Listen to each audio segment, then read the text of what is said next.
All right, guys, bang, bang. I've got AJ here. Thanks for doing this, man. Yeah, absolutely. Thanks for having me. For sure. Let's just jump right in. Let's talk about your background and kind of what you did before VaynerMedia and then VaynerSports that you're running today. Sure. It starts with being born in Jersey. Grew up in a small town in New Jersey, kind of on the border of Pennsylvania and NJ. Grew up in a household. I'm first generation. My family's from Belarus. My parents were born there. My brother was born there. My sister and I born here in America. Grew up in a very interesting household, one that blended two cultures, but then one also that was very centered around entrepreneurship.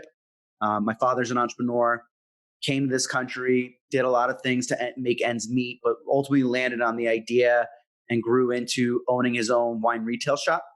And so entrepreneurship was the driving conversation at the dinner table. And it was interesting because Gary's 11 years older than I am. And so because of that, the fact that it was kind of where my dad had a lot of his focus, ended up being where my brother had a lot of focus. 10, 11, 12, 13, and the dinner table conversations business.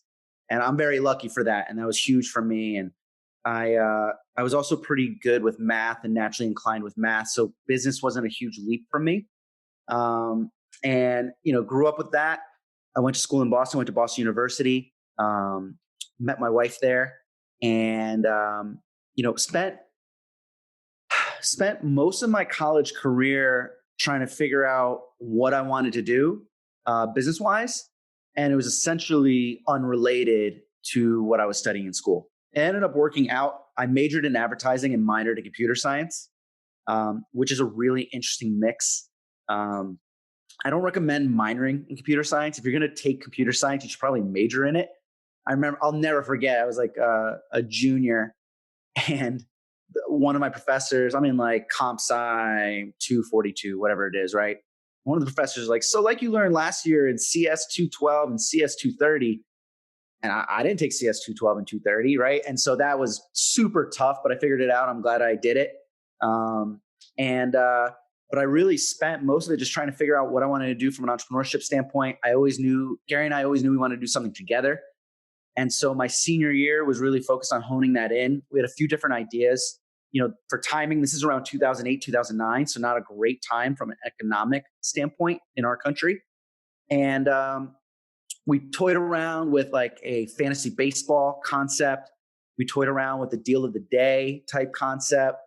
But where we ultimately landed was VaynerMedia. And the reason we landed on that was because Gary was already doing so much for his personal brand, utilizing things like Twitter and Facebook, that he started having people in his network saying, hey, you're doing this for yourself. Can you help me do this for a business?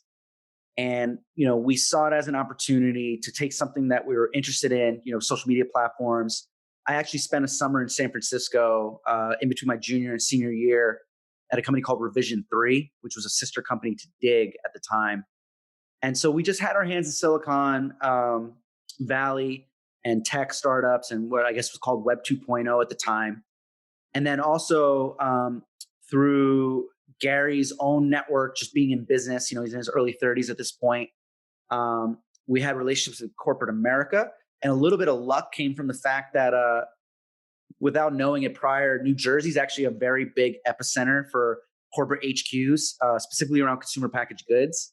So you have a lot of big CPG companies that are in Jersey, and a lot of those big CPG company executives happen to be customers of the wine library and personal relationships with my brother. And so we just saw it as kind of like opportunistic.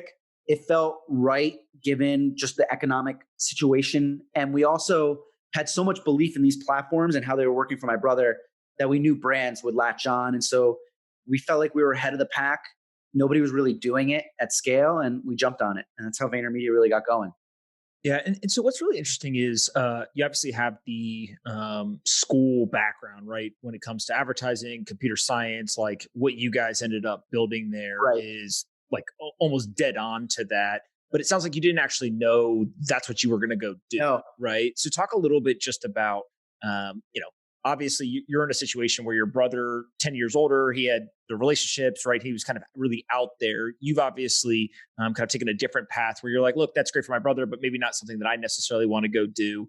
But you guys end up working together. And so a lot of people don't have, a brother, whether that's, either way in terms of a complementary skill set. But how did you guys really ideate to that point? Was it just like a customer came and said, hey, I really want you guys to do this, I'll be the first customer? Or was it something where you eventually, hey, we should do the media side and let's go try to find some of the early customers?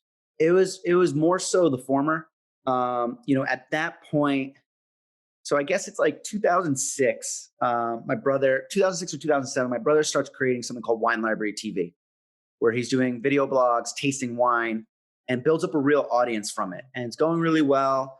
And it's just doing really well, big audience, big numbers. And then from that, he decided to expand on his content creation, which, now knowing what he's doing now, that adds up, right?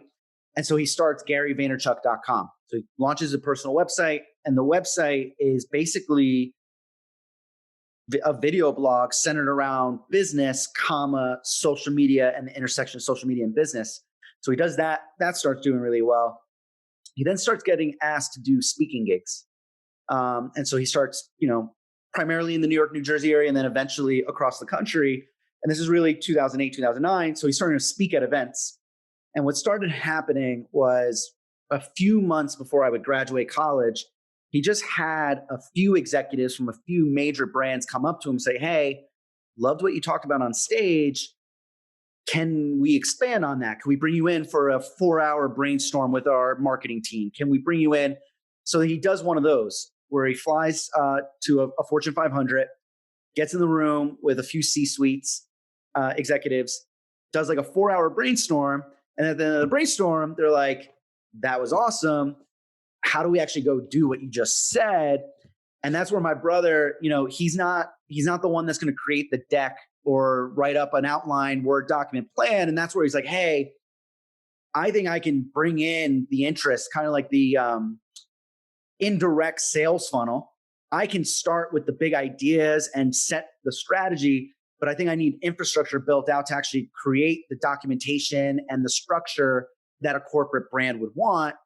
I feel like you were good at school. You're good at this type of stuff. Like, my brother was a terrible student. I was a good student. The one thing we shared is we both hated school, but I just sucked it up and was good at it.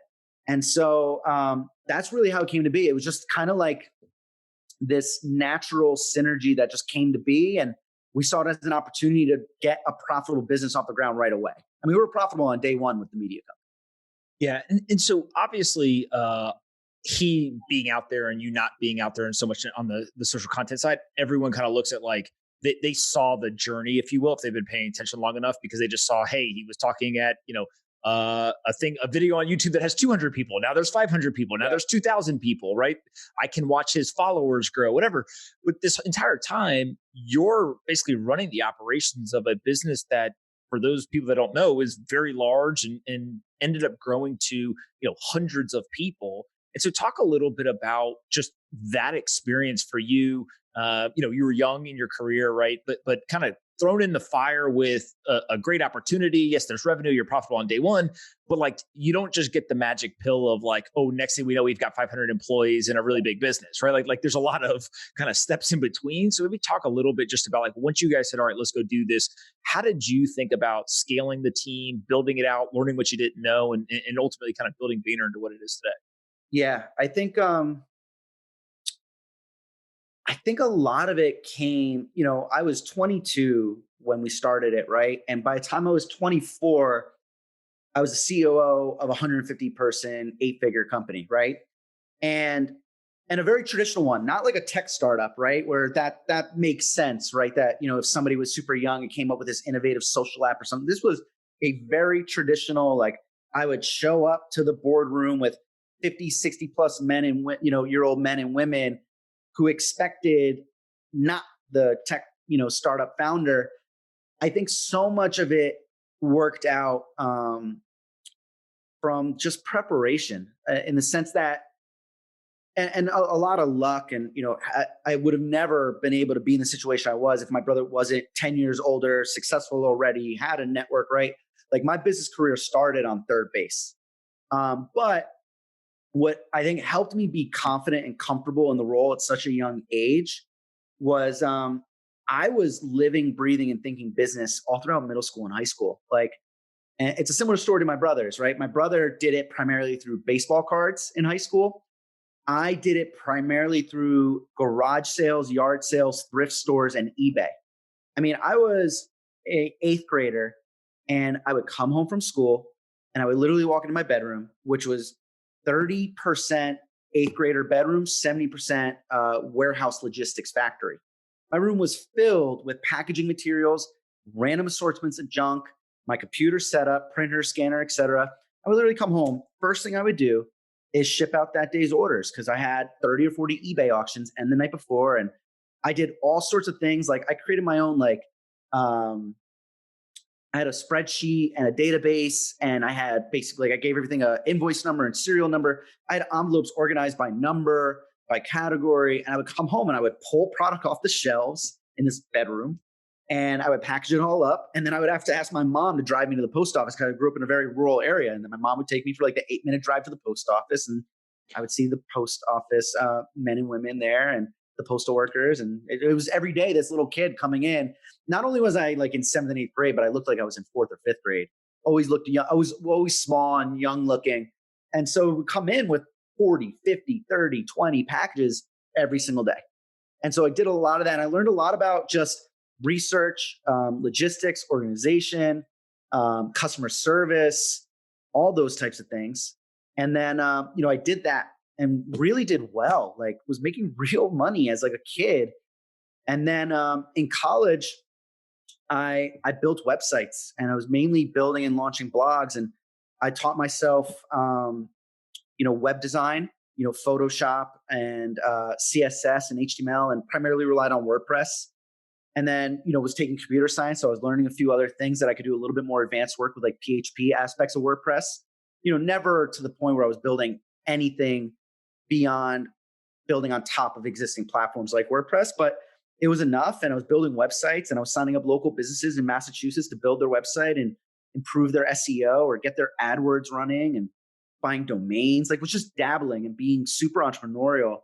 And then Gary and I landed on doing the business and we got it up and running. And I think the other thing too is, for as public of a front man my brother is, I think because he's so good at that and is so well known for that, he's become actually underrated as an operator.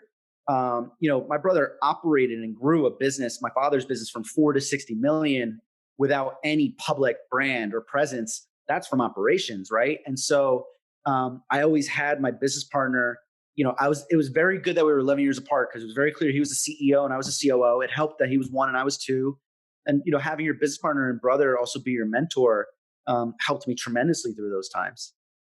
I've got 4 younger brothers and I always tell them, like, I trust other people, but there's just something about your brother, right? Like you can think back to when you guys were fighting as kids, in your living room, all the way to all the good times as well. And you just, for whatever reason, you trust them, right? Absolutely.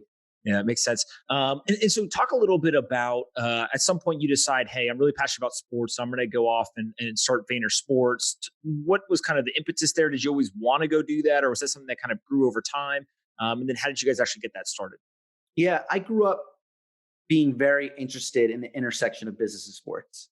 I was in high school and diehard sports fan. Unfortunately for me, Jets and Knicks are my 2 primary teams. And it's been, as a 33-year-old, it hasn't been the greatest run. Jets have been better than the Knicks, but I kind of missed the glory Knicks. I was there, but I was too young for those early 90s teams. Being 5, 6, 7, 8, I remember it, but I didn't really live it.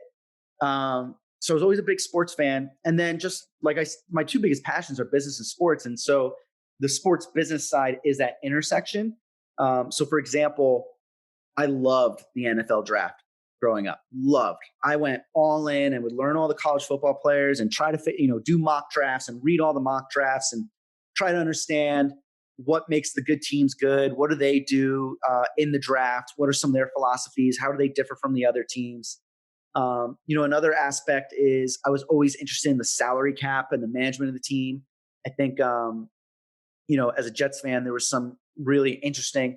The Jets had a track record, and still do, frankly, of having a lot of their young drafted stars end up out of there. So, Keyshawn Johnson, when I was really little, when I was 9, 10, 11, 12, he forced his way out. John Abraham was another one. Darrelle Revis when I got older. Most recently, Jamal Adams, right? And so the Jets always had that kind of history for whatever reason. And so being a Jets fan, I was always interested in that aspect. What led to Keyshawn getting traded, and why was he traded for what he ended up getting traded for and stuff like that? And then even like Madden, I would play a ton of Madden, but I would play franchise mode more than I would actually play the actual game because I liked the roster construction and trades and salary cap and the draft and all that. And so I grew up liking it. How we ended up getting there was we, along the way, so I ran VaynerMedia with Gary from 09 to 16. We did a lot of angel investing along the way and had some really good success with that. And one of our smaller investments later on in that 2015, 2016 time period was a small boutique sports agency. And we did it more for fun than anything. It was a small check for both of us. And, agencies don't have the biggest multiples, don't have the biggest upside, but we just were genuinely interested in the space and we thought it was fun. And so we got involved. And when I ended up leaving the media company looking for a new challenge, I originally left with no plan. And that was important to me. I was always the kid that had a plan. I got in early to Boston University. VaynerMedia started before I even graduated from Boston University. So I was always somebody that knew what the next step was. And I just like, you know what? I don't want to know the next step. I kind of want to let it go. I want to take a little bit of time. But soon into my time off, my original plan was to take a year off. 2 months in, I loved all the free time. I loved shedding the responsibility. At the time, I didn't have kids. All I had was a girlfriend and a dog. But there's only so much golf that could be played and only so much dog walking and things like that. And so I started kind of going into the portfolio and just catching up with companies. And after like another month or two, I realized that I probably had, between my own personal investments in the fund that we did, there's probably like 80 companies that were active. And I found myself gravitating to the sports agency, even though objectively it probably had the lowest upside. And that's all I really needed to know. And I thought that from having previous experience with a few athletes along the way, primarily on the investing side and a little bit on the VaynerMedia brand side, and then just looking at the current agency that we were investors in, and then just reading like the industry rag and kind of immersing myself in the culture of Athlete Rep, I just felt like we had an opportunity to bring a differentiated offering, which is important to me. I don't want to do anything if I don't think I can do it better and different. And I also thought that I could take my experience building VaynerMedia and really apply it strongly to VaynerSports. Because at the end of the day, even though the clients are very different, there's a very big difference between like a Pepsi and a Leonard Williams. It's still client services. And so, that's what led to it. And so what was the differentiation, right? So I think many people don't even understand like how a sports agency works. So maybe just kind of go through like, hey, here's the business of a sports agency. Here's how they make money. And then when you guys stepped in, kind of what was your pitch to, really the athletes in terms of here's what we are going to do different or better than everybody else? Yeah. So and I'll speak to football specifically, even though we've expanded to numerous sports. I think I illustrate this best just talking about football. The typical football, the most commonly represented type of football agency is kind of the equivalent of your accountant. It's very much a professional service that's provided. It is a situation where the vast majority of those providers have a very narrow point of view and level of expertise. And so what ends up happening is the relationship is transactional. So one of the biggest things that I saw that is the most common theme throughout the industry is that the agent and the player only have a relationship as long as that player is still providing a commission to the agent. So if a player goes pro, signs with an agent, and falls flat on their face, you will find countless stories of the agent just stop picking up the call. They don't pick up the call. If a player retires, even if they have a very good career, there's no longer commission checks coming. The professional services of the agent is done. It's over.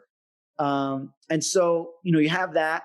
Within the industry, you also commonly have a second offering that is separate from the contract advisor / agent, which is centered around marketing and PR. So you have marketing agents, publicists, et cetera. So that exists. That also operates where it's like, hey, the marketing agent or the publicist is either on retainer or on a commission basis. If you're not driving revenue, you're not being serviced, just like an accountant or a lawyer, right? And so we came in and we looked at that and we said, okay, we have a background in marketing. We have an interest in this contract representation side, which basically requires, negotiation experience and things of that nature. We're going to come in and combine the two. And that concept isn't novel. There are other players that do it. But what is novel is doing that concept well. We have competitors that provide both contract and marketing. But when I looked at it 4 years ago, there wasn't a single player in the space that was doing it on an A level. And I thought that we could. And then the last piece is the fact that even beyond that, we're adding this third layer of entrepreneurship, business, personal branding, investing, right? Basically my background, my brother's background, and we're integrating that in a world where I feel as if athletes are craving that more and more every single day, every single month, every single year.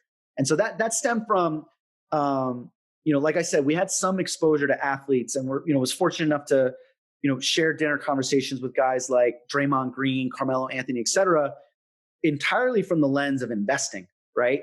But talking to them and learning more about how they're moving and how their agent does and doesn't play a role really opened my eyes that there was a gap to fill. And I just don't think that athletes 10 to 15 years ago were seeking the same type of service as they are today. And so we just thought that the entire industry was servicing athletes as these one-dimensional commission makers. And we just felt that athletes are just getting smarter and smarter and want to do more and more and are broadening their horizons. And we thought we could support that. So there's a lot of people who've come on to the podcast in various conversations, talked about this idea of kind of an evolution. So whether it's an athlete, a creator, whoever, right? Basically, it's like you do what you do. So if you're an athlete, you play a sport. If you're a creator, you create content. Then eventually it got to the point where maybe I don't want to take the advertising dollars of a sponsorship. Maybe I'll just take like half in equity, right? So I'll earn equity. Eventually that became, okay, maybe I should actually put money forward and invest. Now what we're starting to see, I think, is more and more, creators and athletes and people with audience say, wait a second, maybe I actually should like start a company, right? And how do I go partner up with an operator? And then I think kind of like the end goal for some of these people is like this holding company, right? Where you can invest, you can own assets, you can kind of do a whole bunch of different things. And, people will debate where we are along that journey, but that just kind of feels like the trend. Absolutely. It feels like you guys saw that early and stepped in and said, look, we can help you negotiate your contract, but that's kind of the table stakes of what you're trying to do. It's less of like an athlete manager or sports manager, and it's more of like a business confidant or a business partner to some degree. Is that fair to kind of to categorize it? No, I think that is fair. And, something I touched upon in that prior topic we just talked about that speaks to this is partnership. And the fact that when our clients are done playing, our job is not done. So, we're a young agency, so we only have so many players that are done playing, but, guys that have, finished their careers, we're still involved in their lives and we're still partners and advisors in the things that they want to do. And I think it speaks to that point where when we sign a client to VaynerSports, the idea is that, yes, we're in the business of representing great athletes. So yes, their athletic talents are foundational to the partnership, but it is a partnership, not a transaction. And sports are unpredictable. If something doesn't work out, that doesn't mean we're going to stop picking up the phone. And the idea is that what we're trying to do and what we're trying to incorporate is that the best time to network as a pro athlete is when you're playing. The biggest mistake that former players have made, and I've had numerous conversations like that, is that they assumed that they could get to the business stuff when they were done. But the problem is when they're done, depending on how their career went, they're just not as relevant as they once were. And Gary and I talked about it. Like Gary, before VaynerSports existed, would clear his calendar if a New York Jet or a New York Knicks said, hey, I want to come sit down with you and talk shop. But if they were 3 or 4 years removed, like, it's kind of like, what have you done for me lately kind of thing. And not that Gary would ignore them, but he just wasn't as excited to take that meeting. And that's the reality of it. And so we always tell our guys, and we encourage our guys that, yes, you have a lot on your plate, but if you just got drafted, you're hot right now. We can't, and yes, we believe you're gonna have a great career, but we can't predict that. You might shatter an ankle, something may happen, right? And so we're always encouraging our team to be active and network and increase their exposure to things while they play, so that when they're done playing, they can really go full steam ahead and not have to start from scratch. How much of the kind of sophistication that you guys have on the business side ends up actually informing or changing the way that you negotiate contracts? So, for example, for an athlete that says, hey, I'm going to make $100 this year, right? And 20 of it's going to come from my contract, but 80 of it's going to come from endorsement deals and businesses and investments and other things. Does that actually impact at all the way that you negotiate the player contract, or are those two things separate and you just kind of have a holistic plan? It's a little bit separate, primarily because there's just all these rules and regulations that dictate what can and can't be done from a player contract. So I think that, yes, we can borrow from our business experience and things of that nature. But I will say that the collective bargaining agreement limits, some things that we can and can't do. And that goes sport by sport. Got it. That's fair. Yeah. And I don't know if maybe you don't want to name names or something, but maybe give like an example of when you guys talk about what you do with the athletes outside of those player contracts. Like, what's an example, whether it's through an endorsement deal, an investment, a business, just to give people a sense of like, hey, this is what some of these athletes are actually doing off of the field while they're playing. Yeah, I'll give you an example, a recent one, or relatively recent, but I think it's perfect and speaks to just our approach. We represent a guy named Derek Morgan. Derek had a great NFL career. We represented him for his last 2 years in the league, played 9 years, was with one agency first, switched to another, and then landed with us. And by the time we started working with Derek, he was really established. He did really well. He was a former first-round pick. He signed a nice second contract. And, years 8 and 9 were kind of accelerating the idea of, like, he had already started kind of exposing himself to more. He got his MBA as part of a program that Miami offered. He had done some private investing. And then, that kind of made it self-selecting and why we were such a good match for one another. But, I think him partnering with us was, maybe I'll do one final contract. Maybe I won't. Let me ramp up while I'm playing and still active to get a few things going. And so one of the things that I'm proud of is, first and foremost, Derek and his family are vegan. So Derek's vegan. His wife, Charity, is actually a chef and vegan herself. They raise their kids vegan. And so one of the things that we helped to do was, Charity is this amazingly talented and amazingly charismatic individual with a real work ethic. And she was ready to kind of, now that the kids were getting a little bit older and Derek's career was kind of settling in, she wanted to take the bull by the horns and build a personal brand around her cooking and her vegan lifestyle. And so we helped Charity launch her personal brand, designed her logo, built her website, got her up on Instagram, walked through content creation strategies, this and the other thing. And Charity has done extremely well. And, we helped her get it started, but she really ran with it and saw the opportunity. And then Derek, when looking for endorsements, we really doubled down on who he was. He said, listen, I've done well playing football. Of course, getting a $5,000, $10,000, $15,000 endorsement deal, nobody's going to turn that down per se. But at the same token, I have the luxury of kind of picking and choosing what I do based on my own beliefs and values. So one guidance he gave me, and I'll never forget it, was like, I will never endorse something that I wouldn't, from a food perspective, that I wouldn't let my kids eat. So if a company came and he wouldn't feed that brand to his kids, he's not taking their $10,000 easy check for an Instagram post. So I took that to heart. And, through a network that the Morgans had, through a network that we had, we circled Beyond Meat as a perfect opportunity for both Derek and Charity. And so we did a deal there. It was not a cash endorsement. It was an equity-based endorsement over a period of time. And I think where that really worked out well was, I sat in the driver's seat with them negotiating the paperwork. And I think our my experience and the lawyer that Gary and I use for all our venture capital related activity, who supported me in this negotiation on behalf of the Morgans, all that experience, and Gary doing personal advisory type deals with startups where they use his brand, image, and likeness and things like that.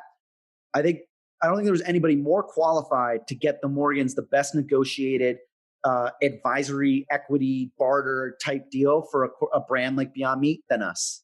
And the best part was Beyond Meat continued being successful. They eventually IPO'd, and the Morgans did a lot better taking equity as opposed to a small cash deal there.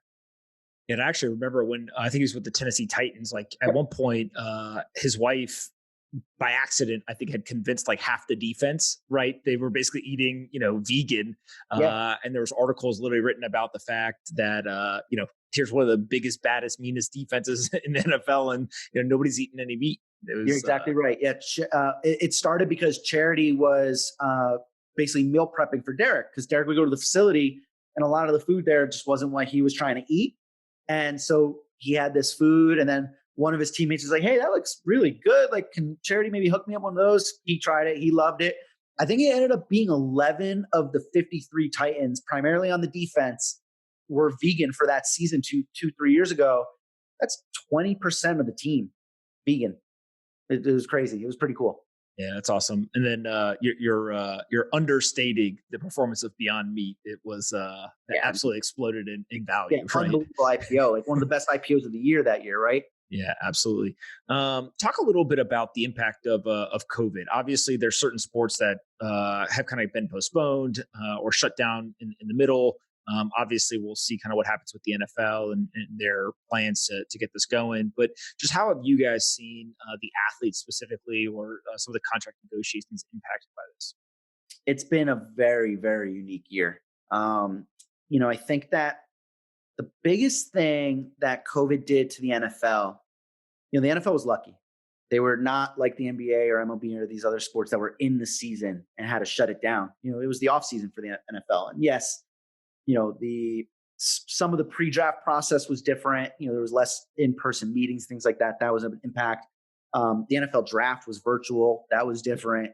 But as far as like material changes, the NFL really only started experiencing those material changes over the last few weeks once training camp got up and running.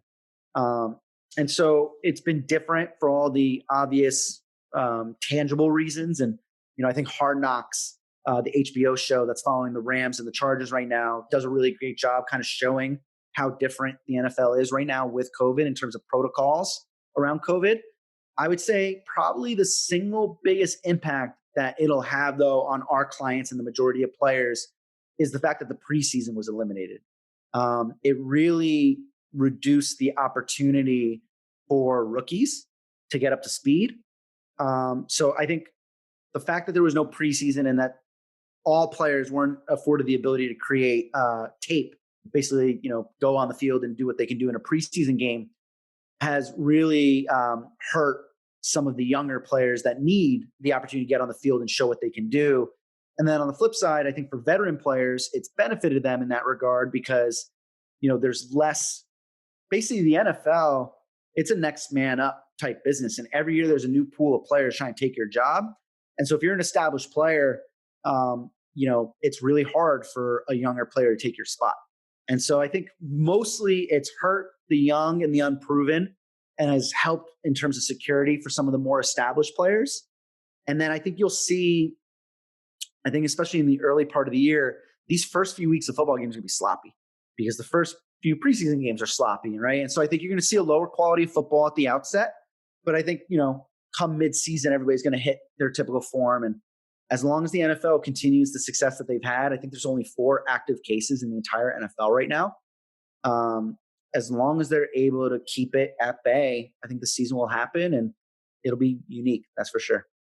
Yeah, I actually didn't know this. One of my brothers was telling me at one point there was this like clause where I think it was any player that opted out of the season could get, I don't know, it's like $150,000 stipend. And, maybe I'm off on the number or whatever. Oh, that's the number. But the whole idea was basically, if you're a rookie and normally you would go to training camp and maybe you're kind of on the cusp of will you make the team or get cut or whatever, it actually may be more financially savvy to take the money, right, and then kind of live to fight another day. And I did maybe 15 minutes of Googling, and it seemed like there was a whole bunch of controversy around should players do that, should they not? Yeah. How do you think about it? Whatever, and it just really highlighted like the nuances here. Right, is because somebody sitting in your seat, like it just is more complexity of decision making. It sounds like.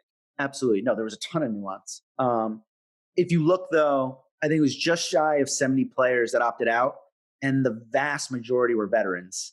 And I think if you look at the common thread, we had a client opt out. Our client Geronimo Allison, a wide receiver for the Lions.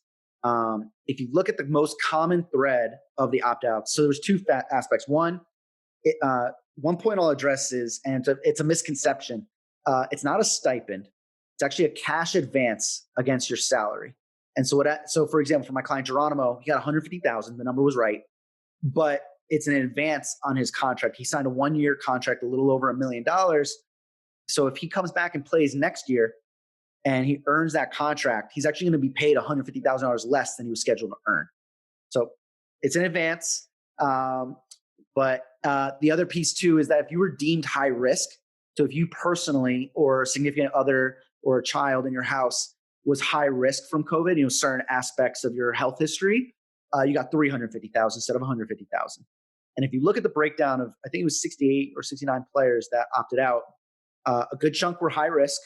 And then the next most common thread was young family. So many players opted out, my client included, had just welcomed a new baby a month, 2 months, 3 months prior. And so that comprised the lion's share of the players that opted out. And for the most part, maybe there was 1 or 2 guys that did it. But that concept of, hey, if you're a football player that probably won't make the team, it's pretty financially savvy to take the $150K. That barely happened. And I think the biggest reason for that is you have to keep in mind, for everybody coming into the league, this is their dream. And they are on an NFL roster and they have the ability to make a career out of this.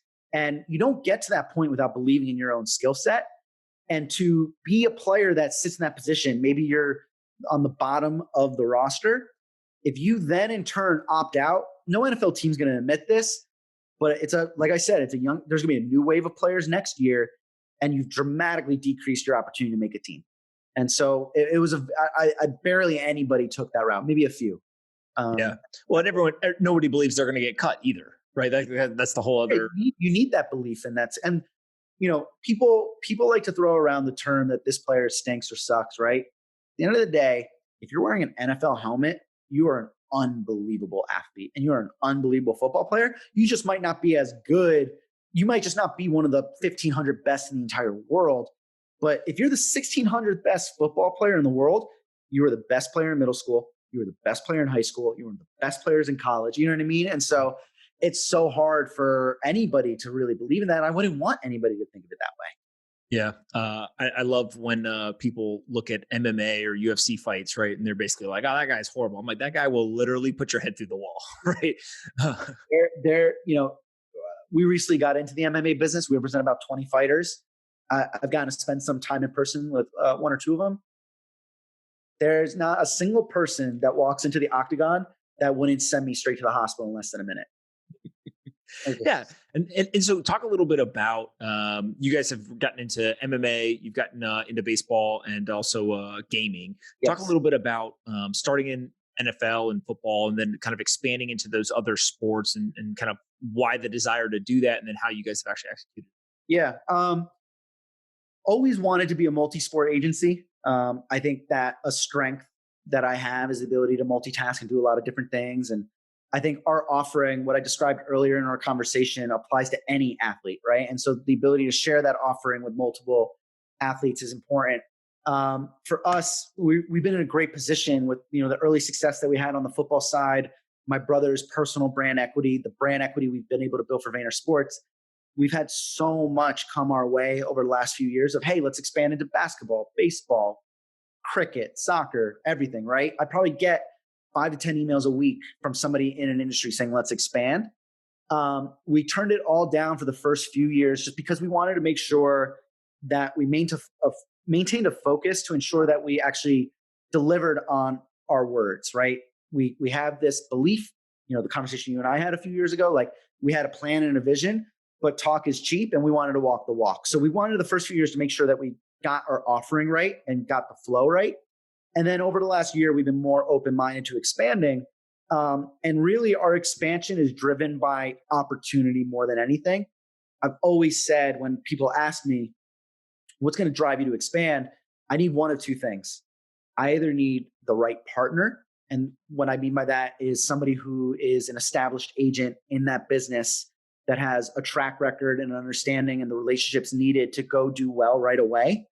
Or I needed a marquee client so that we could build around that marquee client and then build the business off the great work that we do there and the case studies and the reputation. And so for the three sports, we brought on Greg Genske. We merged with his company. Greg and his team have an amazing track record, decades of experience in baseball. Greg has negotiated $4 billion worth of baseball contracts. He's done record-setting deals for guys like CC Sabathia, Vernon Wells, Carl Crawford, all record-setting deals, all $100+ million deals at the time of signing. So walks the walk, understands how to land great players, and really saw an opportunity and synergy between his company and ours. So that checked the box in terms of finding the right partner for baseball. Same thing with MMA. We brought on an agent and his team, Lloyd Pearson. Lloyd represents Hall of Famers, champions, has been in the business a long time, has an even longer background just in terms of sports and negotiations. And so that was a no-brainer for us to get into MMA rather quickly. And so checked again the partner box, and then the gaming box. Because it's a younger industry, you don't really have the most established partnership opportunities.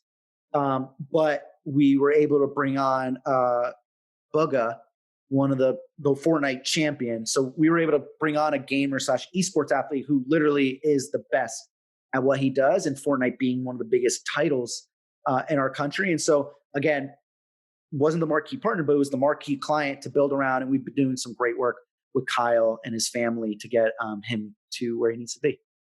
So the people that are not up to speed on kind of esports will say, what do you mean that there's athletes, there's sponsorships, and why are you guys calling this a sport? They're just sitting there playing video games, like, the whole 9 yards. Talk a little bit about, we understand now what you do for like an NFL player, for example. Sure. What are you guys doing on the esports side, and what's the same or different? Just given kind of it's much more marketable, if you will, and kind of more of an international appeal. Yep. So I think the most analogous example for Kyle, aka Bugga, is a golfer or a tennis player, right? It's an individual sport. And so we're not actually negotiating anything from like a team perspective, so to speak, right? Meaning he does not play for the New York Giants. He does not play for the Texas Rangers. He goes in similar to a golf tournament where he goes in, and if there's a cash prize like the Fortnite World Cup and he wins that cash prize, he gets that money. We're not negotiating with Epic Games or Twitch or anything like that in terms of his performance. Where the representation comes, just like tennis and golf, is on the marketing side and the opportunities there. And so where we're representing Kyle is essentially the opportunities that he has with brands and brands direct.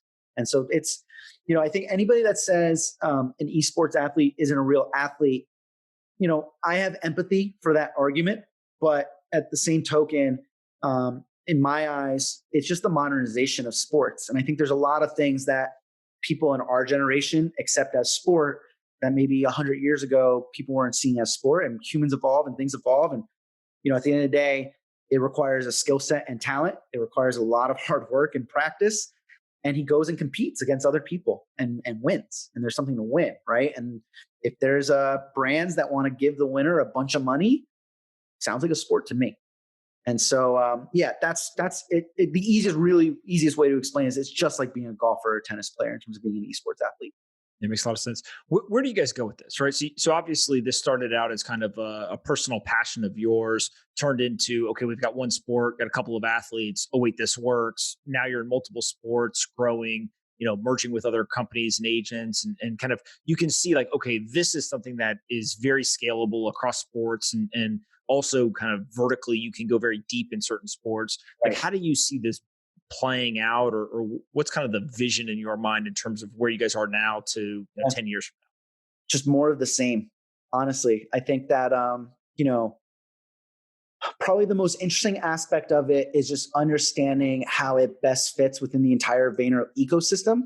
Just because between VaynerX having all sorts of differentiated offerings and all the different things that my brother does, VaynerSports, I think will continue to add great clients, add more sports, add great groundbreaking, marketing endorsements and deals. I think where it probably grows the most, and just honestly, it's only a matter of time. There's nothing that we can do to accelerate it. Is just be patient. Is what we talked about earlier in terms of building these deep, deep partnerships with our clients so that they are, it'd be amazing if we could have clients that are more successful in their post career than their actual playing career. Mm-hmm. And so I think, again, I can't have, and nor does he want to, nor do I want him to have Allen Robinson retire right now. But I know the Zoom meetings and the things that we talked about this offseason, he's going to be able to put into practice whenever he's done playing the game of football. And I think the more we're able to accomplish that and really show that we're partners and we're partners for during and post career, I think probably what is maybe the most natural evolution is spin-off businesses where I'm actually business partners with Alan on a startup together, right? You talked about these athletes wanting to maybe, instead of just being an investor, own and operate their own. I think plenty of our clients will own and operate on their own. And I think there will be situations where it's interesting enough and we want to do it with them. For example, Derek has a fund focus on opportunity zones, and I'm an advisor of that fund. So I think that will naturally happen. And so more sports, more clients, and more post-career opportunities together. Yeah, one of the things from the outside, I think just your entire family, right? From your father to your brother to yourself, is you guys always seem to kind of understand, okay, here's where the world is going, whether we're right or not. We've got an opinion and kind of position ourselves there. And then you throw yourself into the mix, right? And you guys have been, at least historically, very good at understanding opportunities, vetting those opportunities, and choosing when to kind of, hey, let me spend my time versus let me expend capital versus let me just avoid this, right? And not spend time and energy and money. Talk a little bit about how have you honed that over time? Like people don't think of that as a skill, but I actually think that when do I actually participate versus not participate, like that vetting process is probably one of the most important things you actually do, right? No, that's a great question. And I love that. And it's so true. I think part of the answer is not having a fear of being perfect. I think what holds people back too often is they're too worried about the scoreboard or what it means, or what if they're too early, what if they're wrong. The way Gary and I always describe it, because we talk about this topic a lot, is we look at that type of activity as a net score. So if you're right 11 times and you're wrong once, no reason to harp on the one time you were wrong. You're up 10 on the net, right? And so that's how we look at it. And I think part of why we're able to, on the outside, appear to do so well is that we're willing to be wrong. We're willing to test. We're willing to iterate. And I think maybe even the subset skill that's most important to make the overall skill work great is removing your ego and knowing when to cut bait, knowing when to, I'll give you a good example. Anybody that's following my brother right now knows he's obsessed with sports cards, right? And so right now there's a real time and a place where sports cards and collectibles and things like that are having a moment. And who knows how long that moment is. That's another skill. But like you said, we've thrown ourselves into it. To my brother's credit, him more than I, but I've also kind of followed suit and have been in it pretty heavy too. And we've put a lot of money and time and effort behind this concept. But what people don't realize is that we actually did this exact same thing like 7 or 8 years ago and failed. We actually started a company called Vayner Toys. Nobody knows, but it was incorporated. We had staff, and the whole foundational concept was to buy and sell vintage toys, video games, sports cards, collectibles, etc. We missed. Our overhead was too high. The liquidity of obtaining the inventory was too illiquid. It just didn't work. And it didn't have a moment. It didn't, people didn't suddenly become obsessed with that type of inventory, right? And so we missed, but we cut bait quick. We never even really made it very public because we knew it was experimental and we wanted to see how much it worked or didn't work. And so we missed, but our learnings from that miss allowed us to really strike hard this time around. And we're doing really well as of this moment. And so, like I said, the real skill that we need to finish this piece off is knowing, what's the top, what's the bottom, more like a stock market type play here. But I think we had, VaynerX has all these different divisions that do so well, but we have a lot of divisions that are in the graveyard. We had a sampling division.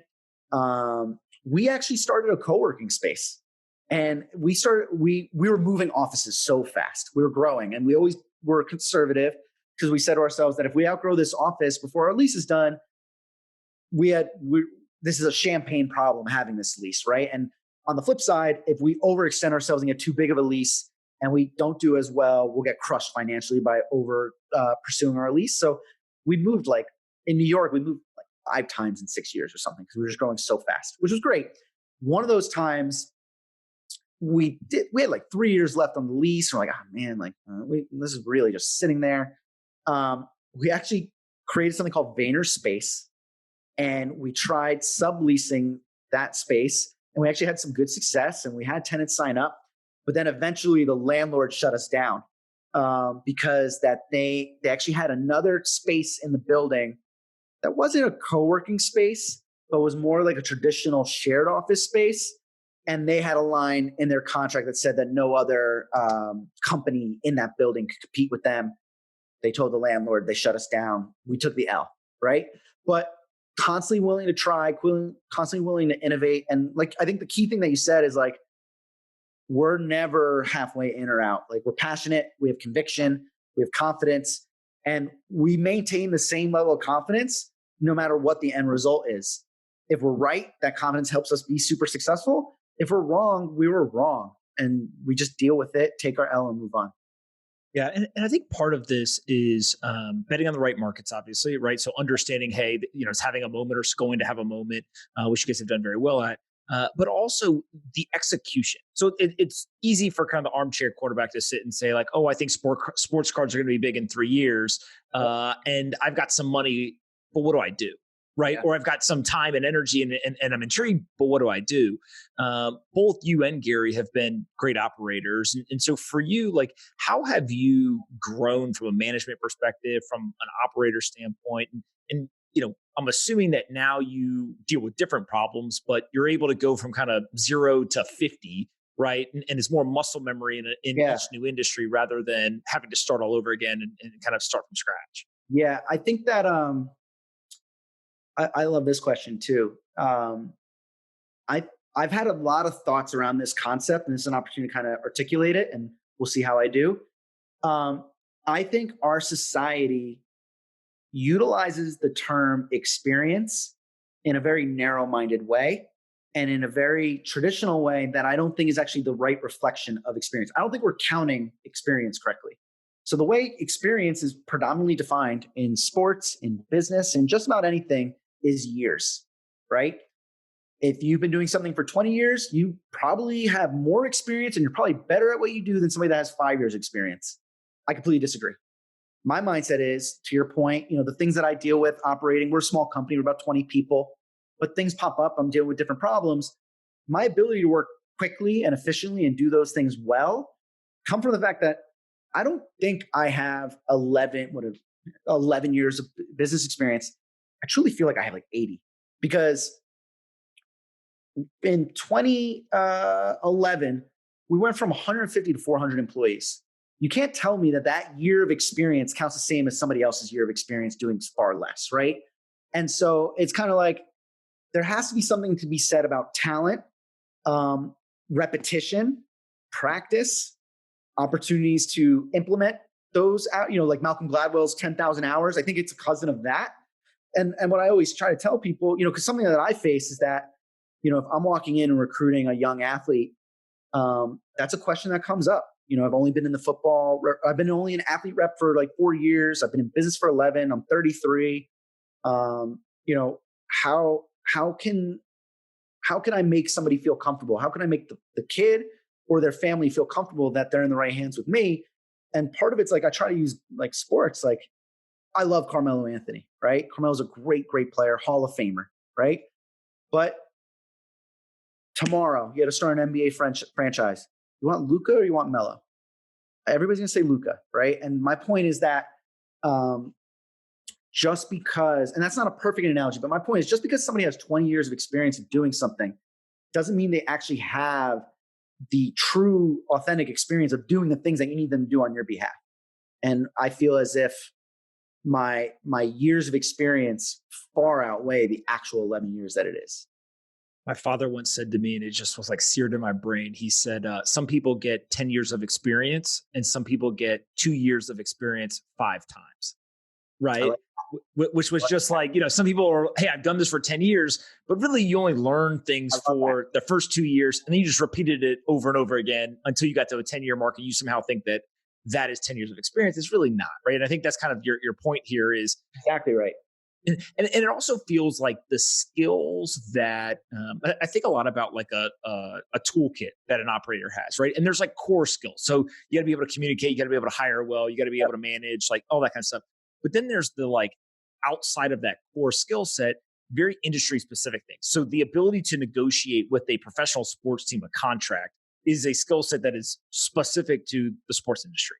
Right. There is nobody else in the world who is going into work every day and trying to do that stuff. Yeah. And so where do you think about mentorship versus just kind of trial by fire? And what I mean by that is there's obviously a lot of people who have done the business that you're in today for a long time. So they've got some value just because they've literally survived, right? Yeah, let alone right. thrived. And then some of it's just you got to learn on your own, right? And you want to do things differently. So how do you kind of find that balance between taking stuff from the core skill set of people who've been around for a long time versus, hey, we want to do something different. And we think that's actually where the innovation and disruption comes from. Yeah. So I'm a big advocate and a big believer of having somebody with experience and traditional experience in the industry that you're attacking. So for example, with VaynerMedia, we brought in a gentleman named James Orsini. And James came in and eventually replaced me as COO. We hired him with the idea that he would replace me, but it was about a year after we hired him.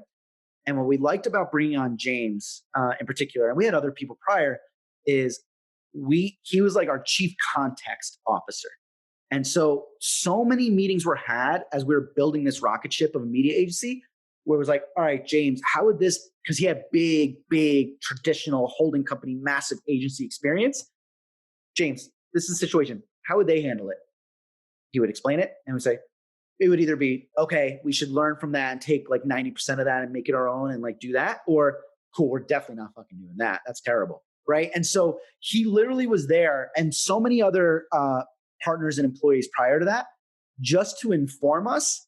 And again, because you don't want to recreate the wheel. Right. And so there's definitely things we did in the first 2 to 3 years of VaynerMedia that was a waste of time and we recreated the wheel for no reason.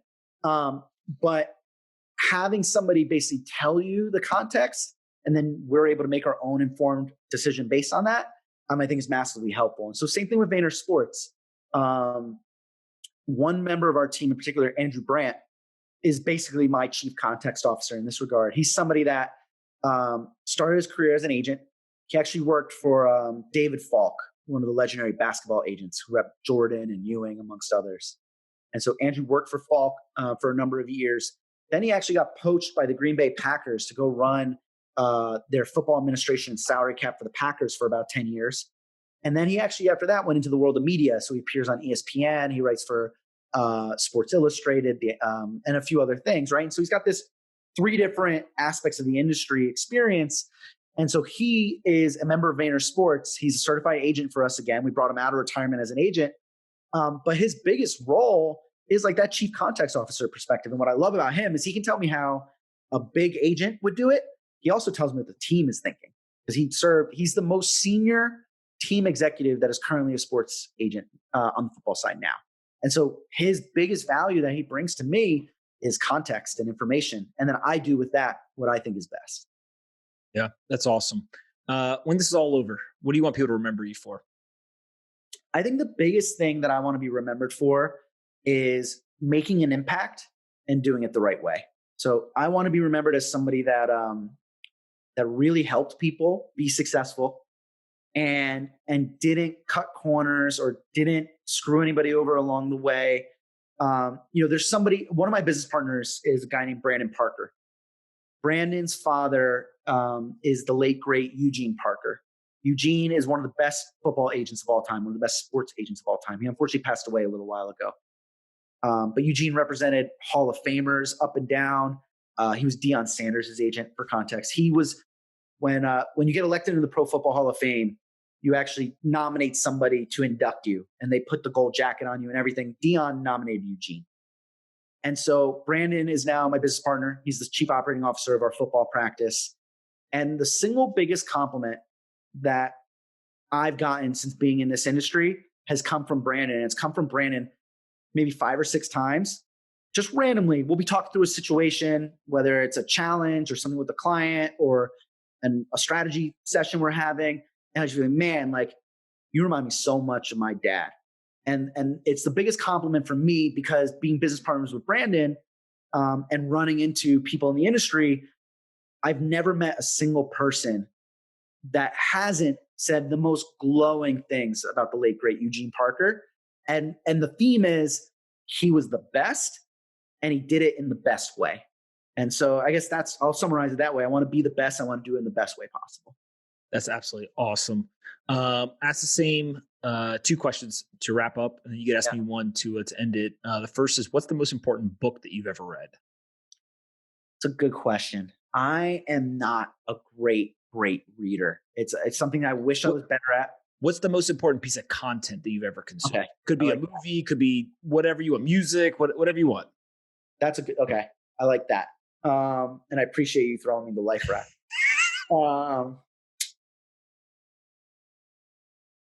I will say the single best piece of content I've ever consumed in my life was one of my brothers.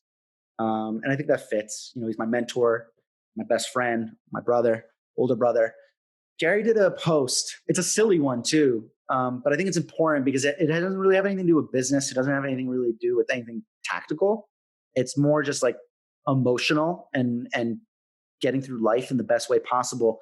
He used the analogy of a bucket, and he basically said, listen, to people that are watching, your body and your capacity for dealing with adversity or your troubles or your own personal demons, whatever, think of it as a bucket.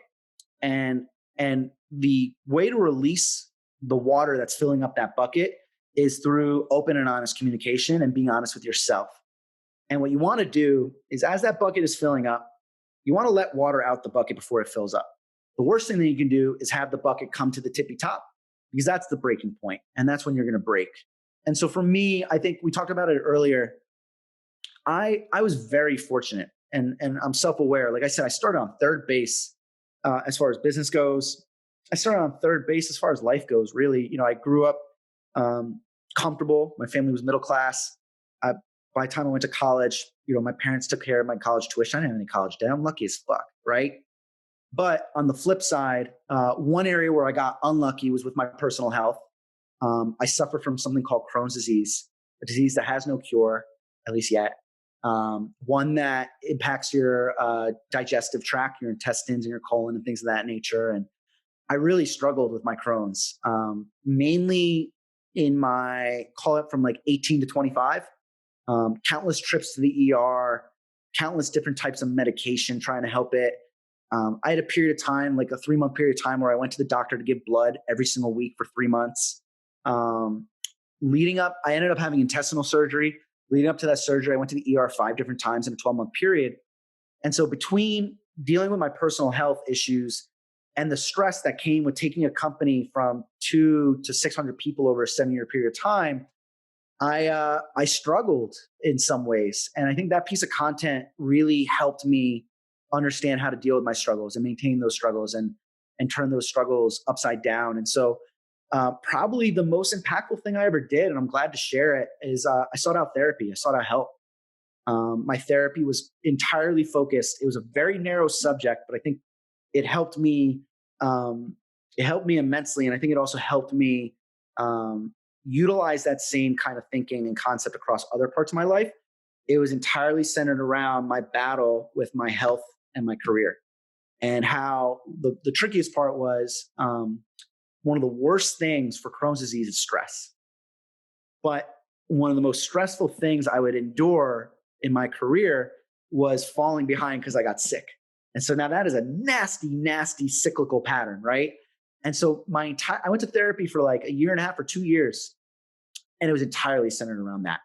Basically working through coming to grip with my health and coming to grip with my career, and finding a path towards allowing those two things to exist with one another. And so I think my brother's piece of content was the tip of the iceberg for basically, because I think what I struggled with was I internalized everything. It was two things. One, grew up in a very competitive family and had a lot of pride and I guess ego to be successful and do well and not show that weakness. But then also I felt like, and I still believe this to an extent, that a leader within a company needs to display strength, right? And so if I was a mess walking in as the COO of a fast growing rocket ship type company, that would hurt the business, right? And so I just really struggled with the balance of dealing with it all. And I think my brother's content, I actually don't watch a lot of my brother's stuff. It's kind of a joke. People like, out of all the content my brother's ever created, I've probably seen like 1% to 2% of it. I don't think I've seen a single piece of my brother's content in months. And the point I make is that not that I don't love that content, I love my brother's content. I'm just blessed that I get to experience it just because I speak to him on the phone or do business. Like I don't need to rewatch it basically. But that was one random piece I saw that helped. And I think that was pretty significant for me because it impacted my career, it impacted my relationship with my family, my friends, everything. How much of its importance do you think was it that Gary wrote it versus could have been anybody else? Like, do you think that made you pay more attention to it? Yeah, I'm always fascinated by the fact that like people we know, we tend to internalize the content more, right? I think it definitely played a role that it was Gary. I think you got to take into account 11 years older than I am. And so growing up, when I'm 5 or 6, he's 16, 17, right? He goes to college when I'm 7, right? He's in orders of magnitude older than me at that point, right? He's almost triple my age. And so I think that, I always looked up to him both physically and, well, I don't look up to him anymore. I'm taller than him. But, throughout my childhood, always looked up to him physically and metaphorically. And then, up until that point, I had so much success before I watched that video, right? I'm 24, 25, doing really well. VaynerMedia is doing so well. Everything I did up until that point, a lot of it was lent from just following my brother's kind of mentorship and guidance. So I think because of that, he had a ton of credibility for me and it resonated. As the oldest of 5 boys, there was zero chance we were getting out of this conversation without one jab being thrown in, and so it was subtle. But if you didn't catch that, AJ said he's taller than Gary. that one's out of his control, so nothing you can do about that one. The other jab that I'll give is that I like to throw at him is he can't be president. At least he can't be now. He wasn't born here, so that's. I think my brother can do anything, but that one legally isn't within his hands. I love it. I don't think that I could go through a conversation and listening to my brothers without them throwing jabs. So that's fair game. He can't control either one of those. So perfect. That's right. Exactly. Second question, and then you'll get to ask me one to finish, is a little bit more fun. Aliens, believer or non-believer? Believer. Why? Not based on anything tangible. Not because I saw a UFO or I believe any of those things, but my mindset is just that like, if we're on planet Earth and we're all doing this thing and there's all these other planets that we know for sure exist, and then there's this just unbelievably vast area that we don't know anything about, even though it's been thousands of years of us researching and we have the best, brightest minds in the world working on it. I'm more so just playing the odds of just like, I just feel like there has to be something else going on. That's really it. Again, like I don't have any theories. I haven't seen a UFO. I don't really believe most of the UFO stories that I hear, but it just feels like, it feels a little self-centered and egotistical to think that we're the only thing living and breathing and making shit happen around in life. it feels like every once in a while there's like one of these scientific, I'll call it a breakthrough, basically like a discovery, right? Like, I don't know, there was ice on Mars, or, whatever the thing is that previously was thought to not be the case. And there's a lot of people who are like freaking out. And then there's this group of people who are just like, well, did you think we knew everything? Right. Right. Like it's kind of just like, even Earth, right? I mean, they discover things all the time in the ocean or whatever. And You're just like, look, we probably know way less than we're comfortable understanding. So I think that's probably the foundation of my saying yes, is that I just feel like you just made that point. Like, there just has to be more. That's kind of how I feel. And there's so much we haven't figured out that it makes me feel like that makes it pretty obvious that there is something else going on. Absolutely. You could ask me one question to finish up. What do you got for me? Well, as the oldest brother, do you have a pivotal point in your life where you felt as if you really had to step up to the plate for one of your younger brothers? And if you're comfortable sharing, like, you don't have to go into detail. I don't want anything too personal. Yeah. Like situations where the oldest had to really, I feel like my brother shaped so much for me and was there for me. I'd love to hear it from your experience on the other side of the table. So I'm going to tell you a story that I didn't. And in hindsight, my parents basically beat it into my head of like, hey, this is your job type situation. Yep. Cool. I think I was in third grade. My brother was in first grade. We're on the school bus and they used to play this stupid game. I literally think it was called like slapjacks or something, where the kid in the seat in front would turn around and they would, basically slap each other's hands on the top of the seat or whatever. And I can't remember if I was sitting next to my brother or near my brother or whatever.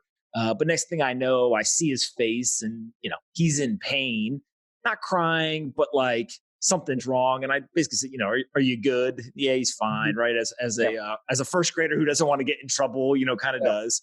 And he's holding his hand, but he didn't really want to show it to me, whatever. So we go to school the whole day and I kind of forget about it. We go home and he basically walks in the door and he shows my mom his hand. And I can't, literally one of his fingers is one of the joints is off to like a 45-degree angle. Like, I mean, it's broken. You don't have to be a doctor. Like, hey, we got to get this taken care of. And in hindsight, it's kind of one of these things like, how did a first grader go the entire day at school? Yeah, and like, it's tough, but I remember when he showed my mom's first reaction was she goes, how did this happen? And he said, on the school bus.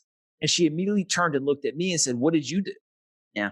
And I remember being like, what do you mean? And she was like, somebody hurt your brother and you didn't do anything. And it was the first time I realized like, oh, wait a second. Like that rule about like, no fighting, that only applies if, it's somebody other than your brother type situation, right? Like, hey, you're supposed to do certain things to protect your brothers or whatever. And so it was this like weird situation where, I wasn't in very many situations, from like a physical danger standpoint, but I think that just like that moment was one in which you realize like this applies not just to their physical safety, but a whole bunch of other areas. Yeah. And I've talked to my mom about it before. I'm like, I probably wouldn't have learned that till much later in life, unless in that moment, I mean, she didn't yell at my brother. She like the first thing she did was she turned and she said it to me. I remember being like, wait a second, you're telling me he broke his finger and I'm about to get in trouble? Like, I love that though. Your mom killed it in that. I love that story. Yeah. And it speaks to the big picture of things. That's a good one. I love that. Yeah. And the other thing too is, so you've got one brother, one sister, right? Mm-hmm. So in a family of 5 boys, we fought all the time, right? And over, stupid stuff, everything from you're wearing my socks to, I'm going to eat the last cookie type situation. And my dad used to tell us all the time, he's like, look, whatever you guys do in here, I don't want you guys fighting or anything, right? But like what you're going to do is you're going to do. And basically I'm going to try to, make sure nobody gets hurt. But when you walk outside, nobody can mess with your brothers like you can, right? And so it's always like this weird thing. And I'm between me and my youngest brother, 8 years different. So, close to you and my sister. Yeah. Yeah.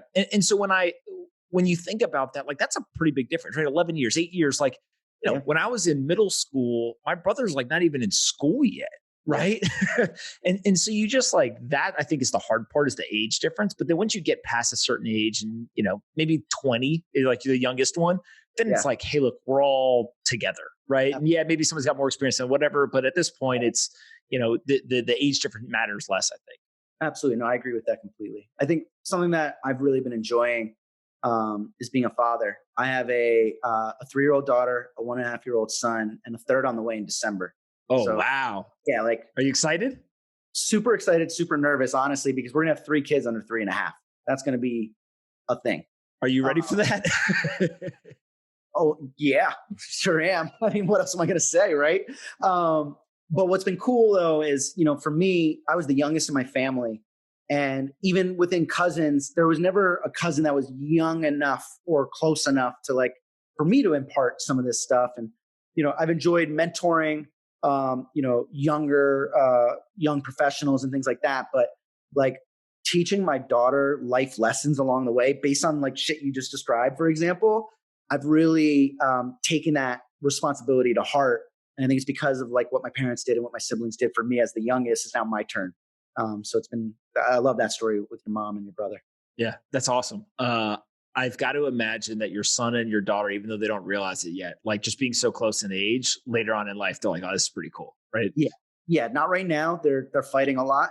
But for sure. And it was something, my wife is less than 2 years younger than her brother. And I look at their relationship, and my relationship with my sister and my brother is as close as possible. We are uncomfortably, ridiculously close best friends.